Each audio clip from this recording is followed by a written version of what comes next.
زه دبۍ کې یم ښه، زه راغلی مریض یم.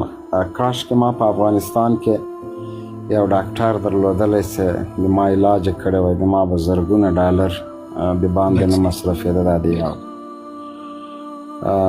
دویمه خبره دا، خپل بچي به مې راسره و، که مې ذوالقدان وای که مکتوبله به کار څه و، هر سوری به مې د هغوی سره و. یعنې زه ډېر دې ته نه یم پریشانه چې پیسې ځي، پیسې بیا هم پیدا کېږي. زه وایم که همدغه اپریشن کې له کوره په پښو راغلم ژوندی او بېرته مې مړی لاړ شي، دا هم امکان لري که نه. ځکه هلته خو تا نه د څښاک اخلي چې دا وروره موږ عملیات کوو، که مړ شو مړ شو، که پات شو پات شو. دویمه خبره دا ده چې زه دلته وګرځېدم، مو مې بل کې کړی دی، د مازدیګر مې بل کې کړی، د ماښام لمونځ په لاره باندې و، په موټر کې مې وکړه، او د ماخستان جمع افغانانو ډوډۍ کړې وه، بس مانځه ته لاړلو.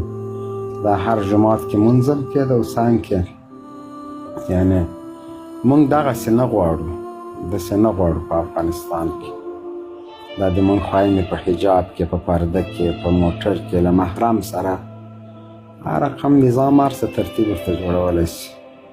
تاسو باور خدای وکړئ چې د دنیا مسلمانان او کفار راځي دلته سرمایه ګزاري هم کوي، انویسټمنټ هم کوي. نن ماته یو چا خبره کوله چې دلته 3000 کوره جوړ شو، 3000 کوره، 9000 کوره جوړ شوي دي. اخرنی چاته لا خلاص نه ده، له لاندې تر بره دا ټول کورونه خرڅ شوي دي. 9000 کوره راسته په افغانستان کې ولاکه په 9000 کالو کې خرڅ کړي. کروه باید ولاړ شي.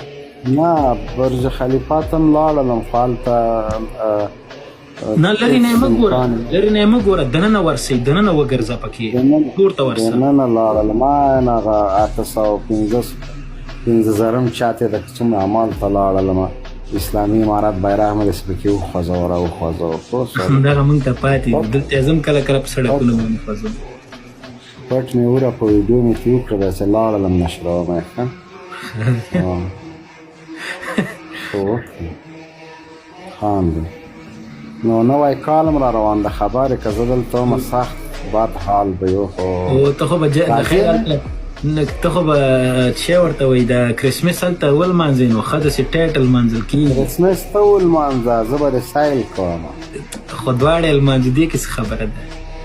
نه ته راسه، ته دلته کار مې د سره هره ورځ همداسې بیا بایک کې ما د سره بوځه امریکا چې درسم اول ته هماغه د کچالانو کې سره یاد، زه چې تا اوس ګورم ما ته کچالانو کې سره یاد.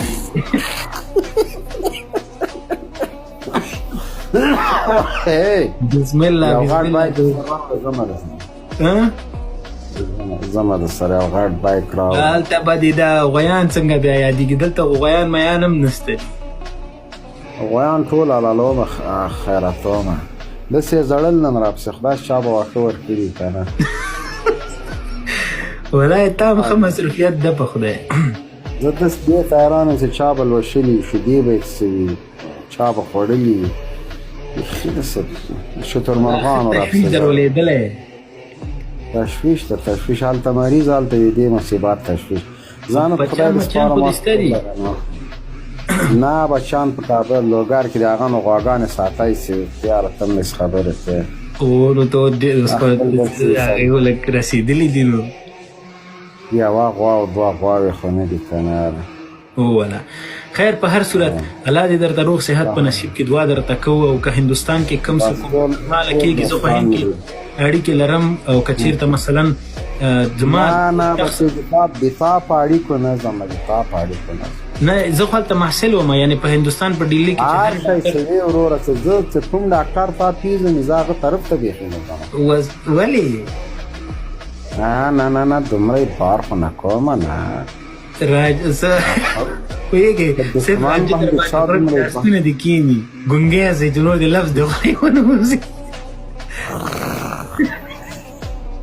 نه زه هسې هم ګونګی سوی بېغمه شه. نه خدای دې نیکي الله درته روغ صحت په نصیب کړي. تا په درد باندې مونږ درمل کېږو چې هر څوک افغان یې مونږ په خوا بدېږي. بس